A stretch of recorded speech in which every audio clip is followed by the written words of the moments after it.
బెంగుళూరు నుండి ఆంధ్రాకి సంబంధానికి వస్తున్నారంటే ఒప్పుకోద్దండి. వాళ్ళు వచ్చేది ఒకే కారణం మీదే. ఆ అమ్మాయిని ఇంటికి పని మనిషిగా చేసుకోవాలని మాత్రమే వస్తారు. వాళ్ళ ఇంటికి కోడలు కాదు, పని మనిషిగా ఉండాలి. నా లైఫ్లో జరిగింది అదే. పని మనిషిగా ఉండలేదు ఇంటికి అంటే విడిపోవాలి, లేదా ఏమైనా చేసుకొని చనిపోవాలి. ఉంటే పని మనిషిగా ఉండాలి, పని మనిషిగా లేదంటే విడిపోవాలి లేదా చనిపోవాలి.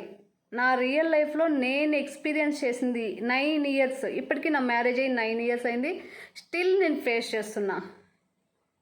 సో బెంగళూరు వాళ్ళు ఎంతే రిచ్గా ఉన్ని ఆ సంబంధం అస్సలు ఒప్పుకోవద్దు. ప్రాణమే లేనప్పుడు వాళ్ళ దగ్గర ఉన్న డబ్బు తీసుకుని ఏం చేస్తావు? సో బెంగళూరు సంబంధం వాళ్ళు ఎంతే రిచ్గా ఉన్ని బెంగళూరు వాళ్ళు అంటేనే మాకొద్దు. సింపుల్ వర్డ్, మాకొద్దు.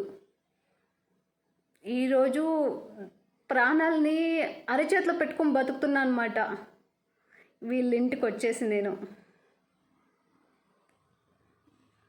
చెప్తే నమ్మరు, బట్ మా ఇద్దరికీ తెలుసు మేము ఎంత ఫేస్ చేసినాం అనేసి.